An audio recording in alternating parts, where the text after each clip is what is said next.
Good morning and welcome to the Core Connection. I'm Mira Rubin here with you on Enlightened World Network.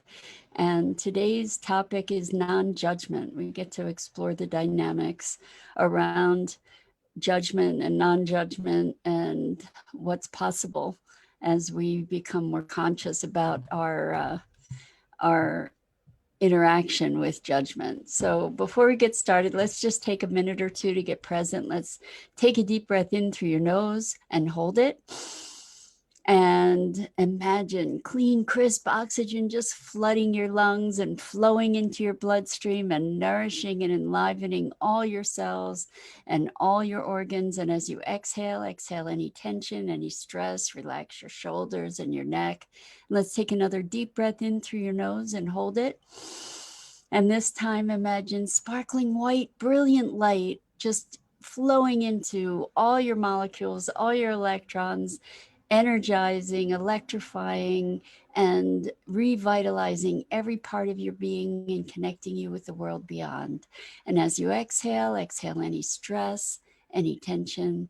And now let's just gently press our palms together, really softly. Rub your fingers against your palms and feel how delicious that sensation is, that soft tickling and tingling. And allow yourselves to become present right here, right now, in this wonderful body that you're inhabiting in this world. Welcome, Sophia, and welcome to everyone who's here. It's a new week. I'm so glad to be here with you. And today we dive into the topic of non-judgment. And we get to look at the relationship of non-judgment to acceptance, blame, responsibility, and expectation.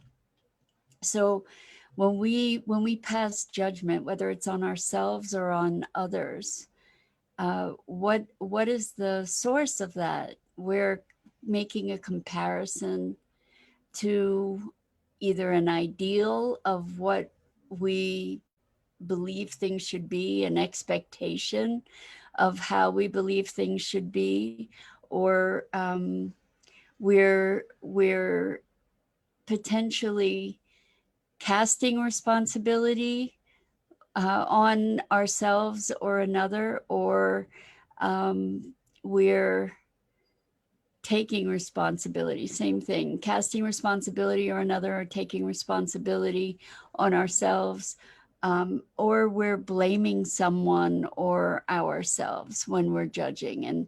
And so let's dissect that a little. So let's think of a situation where it could be where someone does something that is quote unquote obviously wrong. So let's say somebody steals a loaf of bread. I'm thinking of a story from the French Revolution where someone was starving and stole a loaf of bread, and that person was imprisoned and judged as a criminal for stealing a loaf of bread, and certainly by the book that person broke the law, and that person was starving. So we get to judge we get to look at how do we judge that person. Do we judge them as a criminal? Do we judge them as, and is it black and white? Or do we judge them as someone who's broken the law but may be justified? How do we judge them?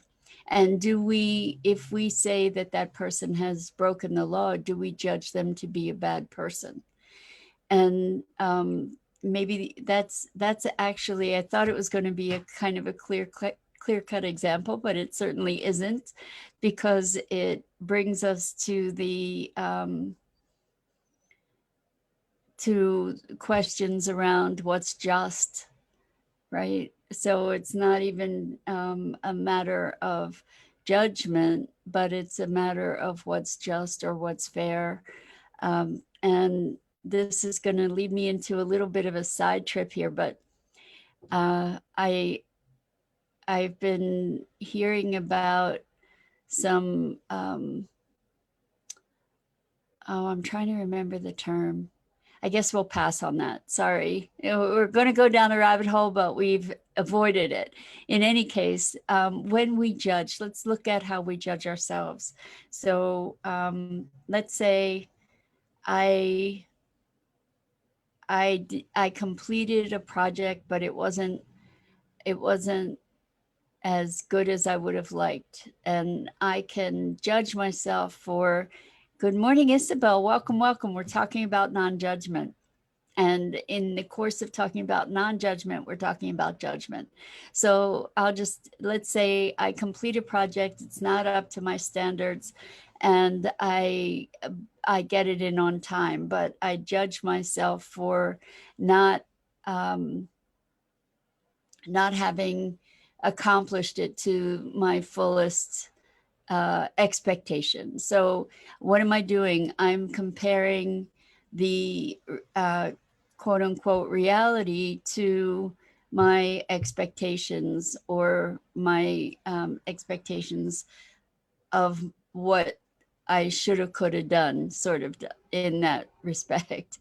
So Abdul Fattah, welcome, welcome. Glad to have you here. And glad to have you back on this platform.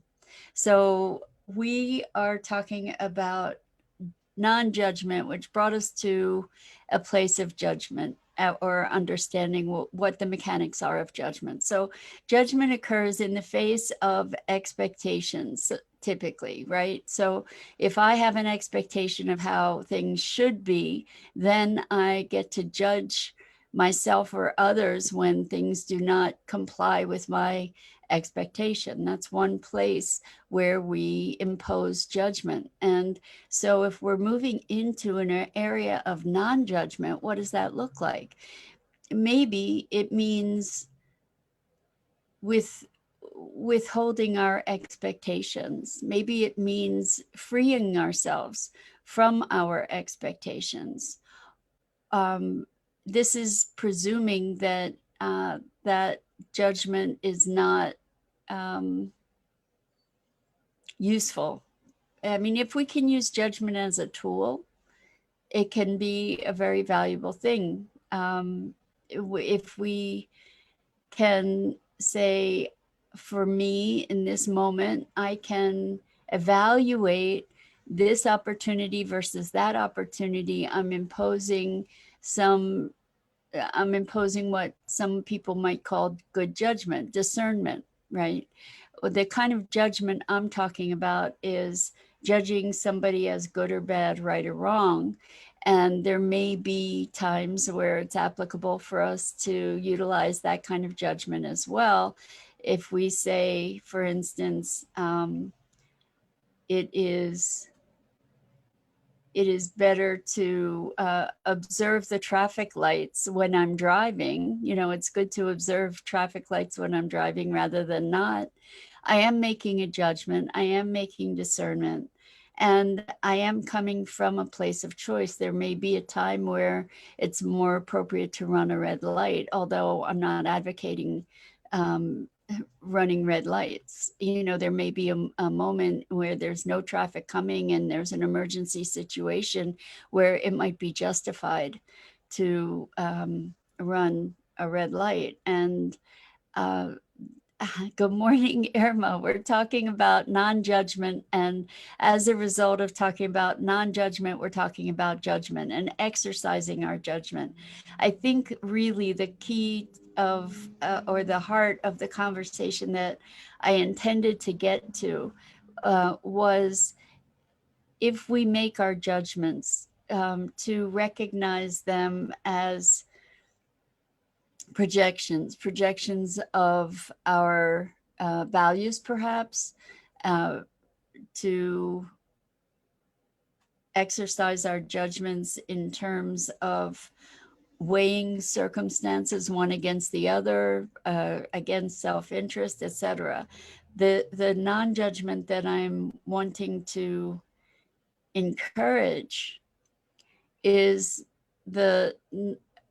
when we judge ourselves in ways that are debilitating. So we often have truly negative, debilitating conversations about ourselves, where we judge ourselves as not being good enough, not as good as that person, not as capable, not um, as intelligent, not as attractive, not as wealthy, not as, we use all these standards to judge ourselves, and they're false standards. Because we can say I'm not as wealthy as that person and therefore I'm not good, or I'm worth less. Good morning, Dido. Great to have you here as always. So when we are judging, there's typically a whole big story behind it. And what I'm wanting to get at here, even though it's been kind of roundabout this morning so far, is that we get to be conscious of the judgments we're making and what is underneath those judgments. And we can potentially observe situations, observe what is so, and separate those observations from judgment. So for example, I can say that person has more material possessions or more money or makes more money or has a bigger house or whatever it is than I do. And then what is the judgment that I'm going to attend to that or append to that observation? That person therefore is more superficial than I am, or I am not as good as that person, or any number of different kinds of judgments that we create. And what's at the root of those judgments that we create for others and we create for ourselves? They're a reflection of lack of self-esteem, or trying to diminish someone else, or to elevate ourselves or elevate someone else. And what we can get back to, rather than the judgment, is the observation. And we've already said that there are certain times where judgment is important to be able to navigate our choices, to choose this over that, because there are benefits that we perceive over one choice versus another. But right now I'm talking more about the judgment that we impose on ourselves as others in terms of the stories that we create and then act as though they're true. So to move into non-judgment is to move into a place of observation, and neutrality, perhaps. What we can recognize is that we may have a reaction to something that we're perceiving and that is leading to our judgment, which we can use as a tool to further come to awareness about ourselves and recognize, wow, I just made that judgment. What's underneath that? Is it a lack of security on my part? Is it an indignation of that things should be different? Things should be other than they are? Um, is it recognizing that there's been an affront to your values or your aesthetic or your perception? And when we can step back from attachment to our judgments to move more into a place of observation versus judgment, in other words, the place of more non-judgment, we have a greater freedom to be responsive to the circumstances at hand. So maybe I can say, if I recognize that that person has more than I have, and therefore I'm I'm making a judgment about them or about myself. What I have the opportunity to do is to step back and say, wow, that stirred some reaction in me that showed up as judgment. What's at the heart of that? What can I learn from this? Where can I grow from this? Rather than believing the judgment that we've made, because what happens is we make judgments and then we act out of those judgments as if they're true. And my quest, my personal quest in my journey for awakening and awareness is one for freedom, and that freedom for me comes from cultivating a responsiveness rather than than feeding my reactivity. So we offer ourselves clues all the time for pathways to growth.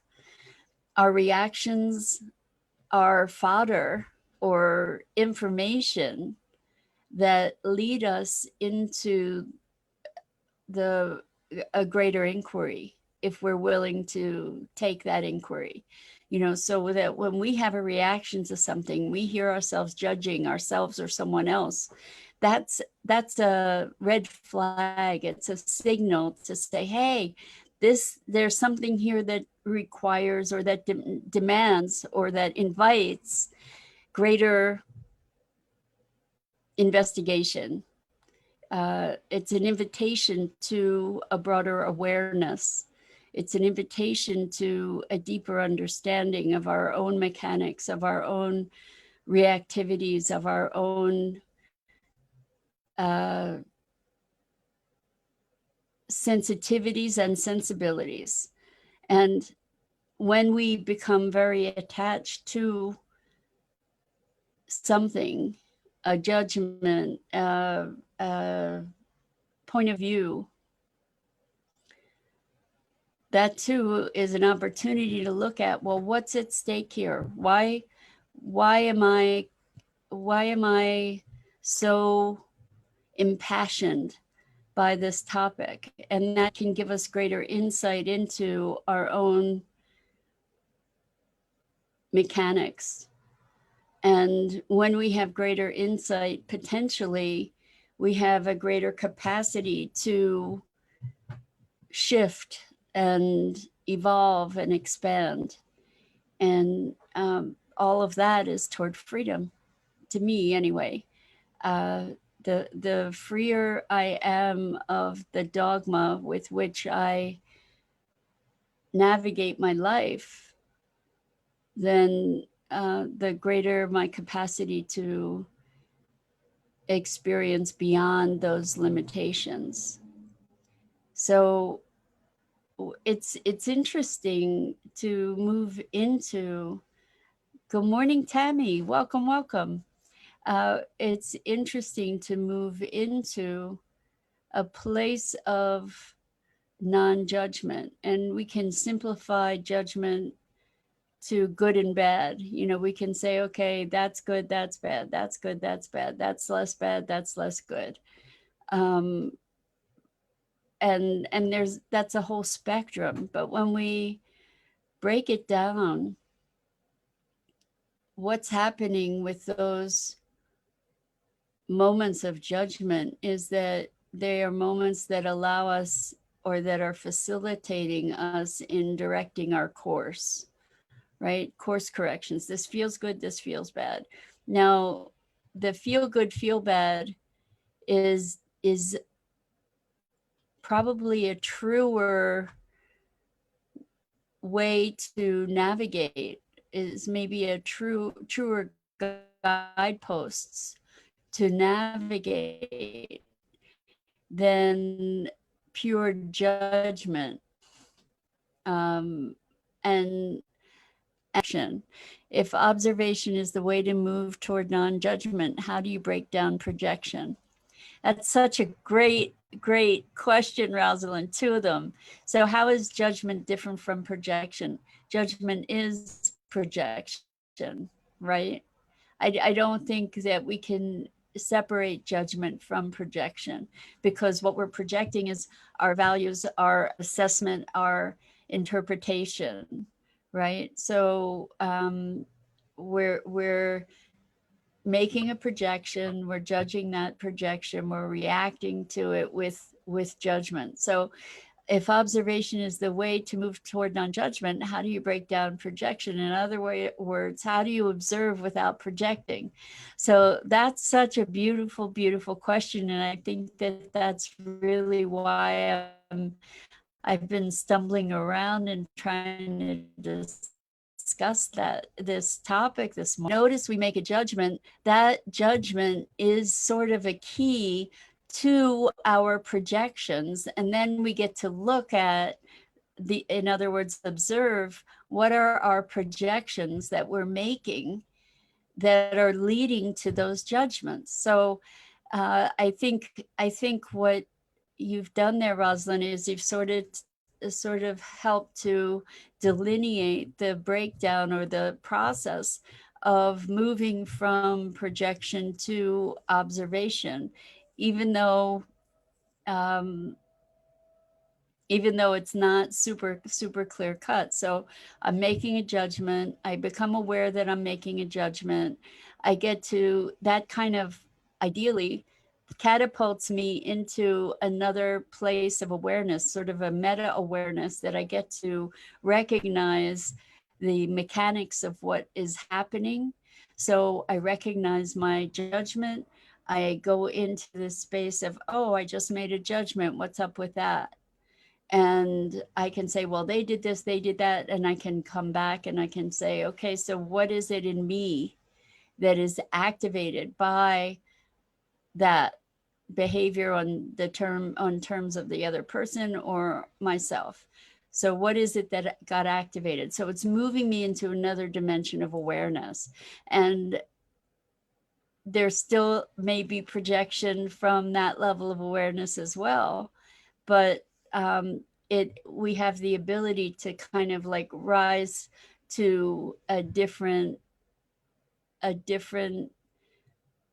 place of perception, which shifts the perception in and of itself. So when I'm taking responsibility, so that's another part of this dynamic here. When I take responsibility for my judgment, it allows me to move back into this other place potentially of non-judgment.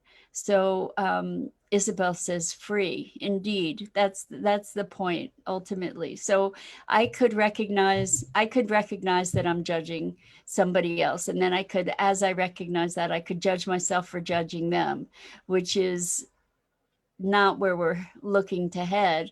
But even if I do judge myself for judging them, then I get to look at what's underneath the judgment of myself. So I'm saying that it's not good for this, that, and the other thing. It's giving me awareness of my values. If I judge myself for judging someone else, then I can recognize that my intention is to move toward non-judgment. So what does that take? So it gets to be sort of a meta conversation.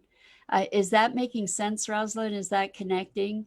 Because I think that this is what our awakening is. This is what our path to awareness is to become more conscious, to be moving more from a place of awareness. And Irma says, acceptance of my growing. Yes, exactly. Really what we're looking at is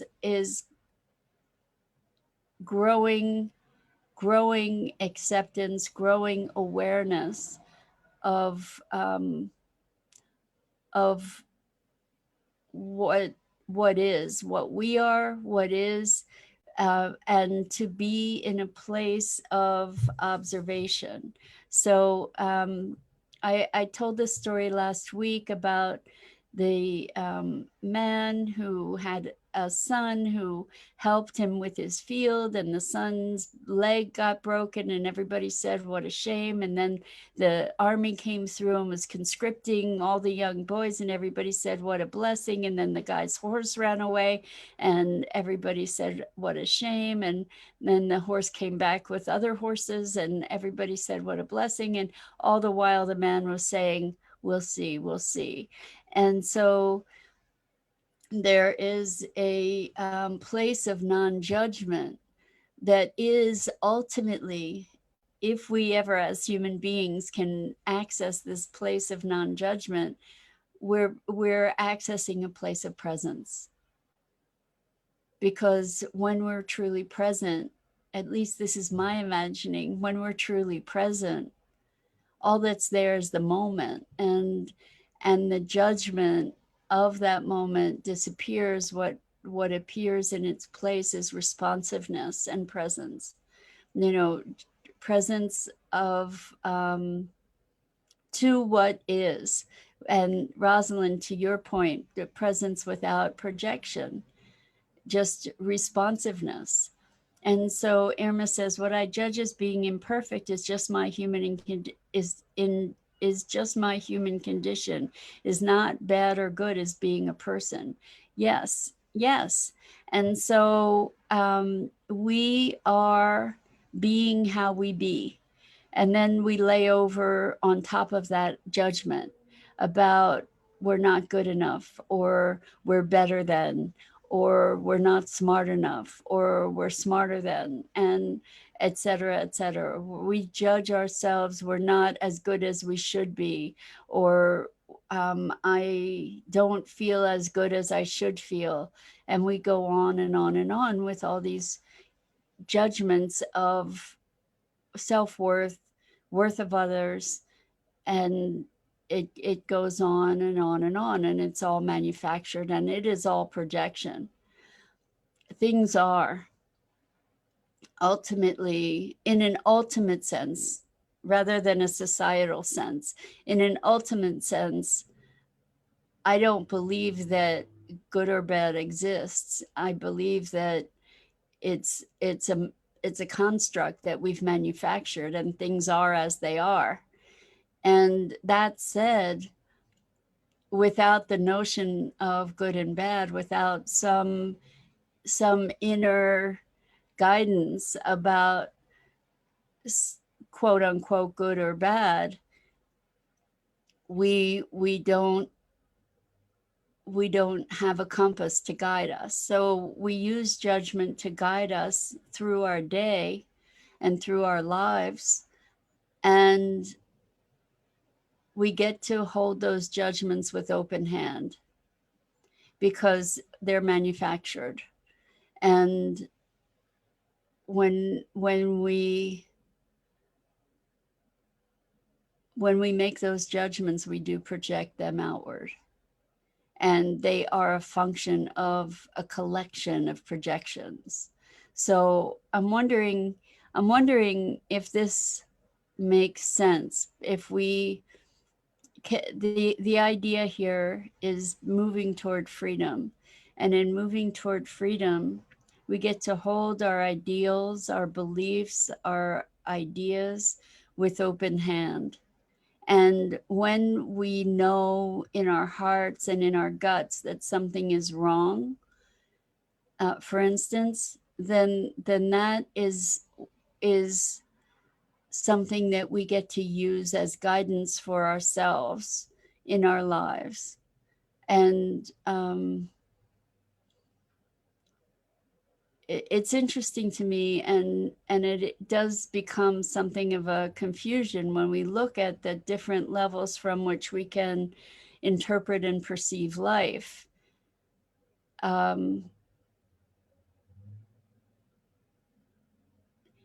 It can become a confusion because on a personal level, my values and my needs and my decisions and my discernment may be different than on a community level or a familial level or on a governmental level or a global level. And it's through the assertion of all of our beliefs that we hold ourselves, you know, maybe that we could say that civilization is possible, but we could also say that it's what holds us bound to our limited perception. So I think we get to constantly walk this magnificently paradoxical tightrope in understanding and perception if we recognize that we're spirit in human form. You know, if we're spirit in human form, certainly spirit isn't bound by these judgments we that we uh, that we live with and that we live by. You know, if spirit is all encompassing and whole and love, then what else is there? And I don't know. I think this is an evolving conversation. But what we do get to recognize is, on a very personal level, the judgments that we make of ourselves and of others are manufactured projections, and manufactured from projections that we construct, either to feel better or to feel righteous or to feel justified or to humble ourselves, or for whatever dynamic. But it's not truth, it's not real. And when we recognize that it's something that is a function of our projection and our construct, then perhaps we can find greater acceptance for ourselves, and non-judgment, observation, recognition is like, this feel the sensation of this feels better than this feels, like that's maybe a good pathway. And I'm not talking about a hedonistic feel good kind of thing. I'm talking about a deep sense of presence, kind of, this feels in alignment, this feels not in alignment, that's perhaps a better way to go. And to recognize that when we become judging, that we are reactive. And there's there are places in my life, as I think of it, that yes, I had a judgment, and I stood by that judgment, like, this is not okay. And there are things in life that are not okay. And and in a larger scheme, in a larger scheme, those things are part of what is. It doesn't make it okay in our day-to-day life. It doesn't say make it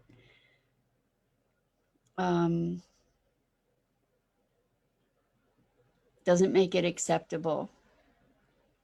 And what I'm getting at with these places where there are certain things that are patently not okay is that we get to be present to that as our perspective. We get to be present to that you know, certain things are non-negotiable, and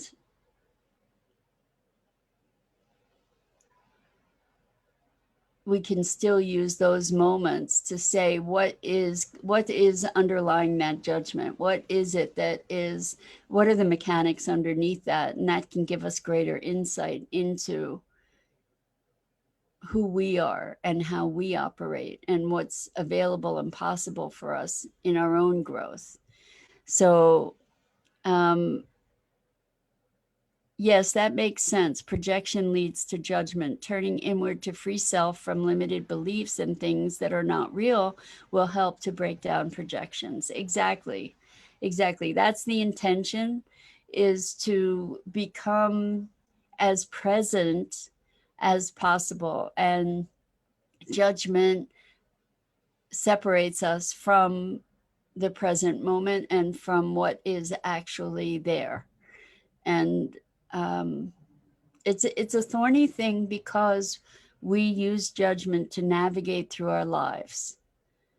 And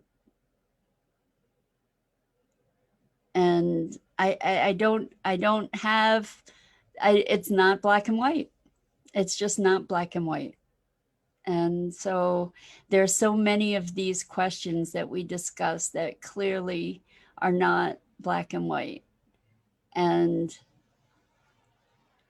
bringing awareness, shedding light on these questions, bringing awareness to these questions, and taking responsibility for the judgments that we have, and not through righteous justification, but taking responsibility for where it comes from, what it's about, why we're so reactive.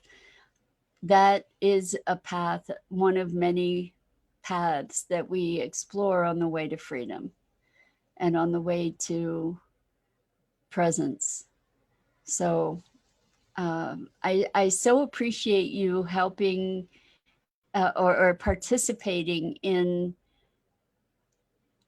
discovering the pathways here, and exploring them with me, because I think they're important things for us to be aware of, is to recognize that the things that we believe, the things we see, the way we experience it, we may be able to gain lots of validation from others for our opinions and our position, but it doesn't mean it's true. It doesn't mean it's absolute. It doesn't mean it's right. It doesn't mean